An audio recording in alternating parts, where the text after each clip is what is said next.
South Africa's political theatre has never been short of drama, but the latest chapter, what many are calling the Zille Files, may well be one of the most explosive revelations in the country's democratic history.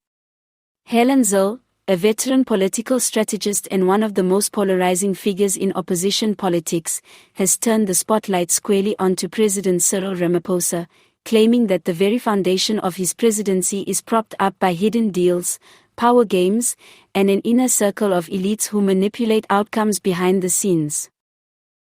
Zille, known for her sharp tongue and political fearlessness, is not pulling punches. In a recent exposé, she claims to have compiled a body of evidence, ranging from leaked memos to insider testimonies, that paints a troubling picture of how Ramaphosa maintains control.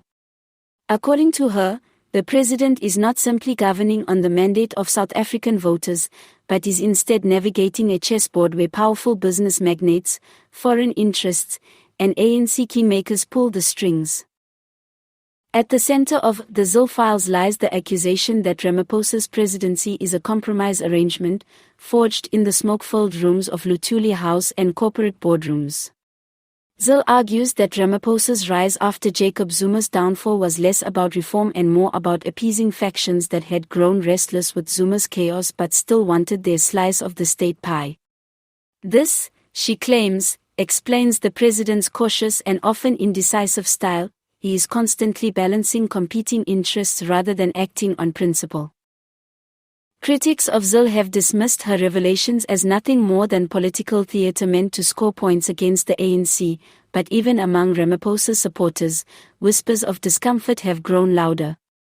Why has the president failed to root out corruption with the decisiveness many expected? Why has the so-called New Dawn been marked more by compromise than bold reform? Zille insists the answer is simple: Ramaphosa cannot move freely without risking collapse of the fragile coalition of interests that put him in power. Perhaps most damaging is Zille's claim that Ramaphosa is directly beholden to an elite circle of business tycoons who backed his CR17 campaign. The funding scandal has lingered for years, but Zille alleges that the true depth of these financial ties is far greater than South Africans have been told. She suggests that key policy decisions, from energy reforms to economic stimulus packages, are shaped not by the needs of ordinary citizens, but by the preferences of those who bankrolled his rise to the union buildings. Adding fuel to the fire, Zille highlights what she calls the ANC's silent coup, a system where internal party structures dictate national policy, leaving parliament as little more than a rubber stamp. In her view, Ramaphosa is not the master of the ANC but its prisoner, hemmed in by factions that threaten to pull the rug from under him if he dares to challenge their interests. Reactions to the Zille Files have been swift and fierce.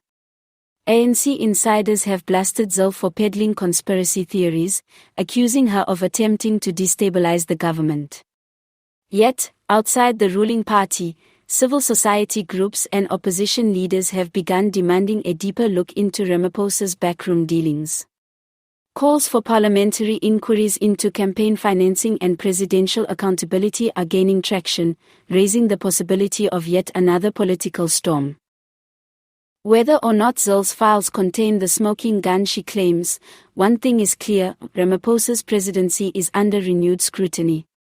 The carefully crafted image of a reformer president, slow but steady in his mission to rebuild South Africa, is being challenged by a narrative of manipulation, compromise, and hidden loyalties. For ordinary South Africans, weary of load shedding, unemployment, and endless corruption scandals, the question is no longer just about Zille versus Ramaphosa. It is about whether the presidency itself serves the people, or whether, as the Zille Files suggest, it serves only the interests of those powerful enough to play the game behind closed doors.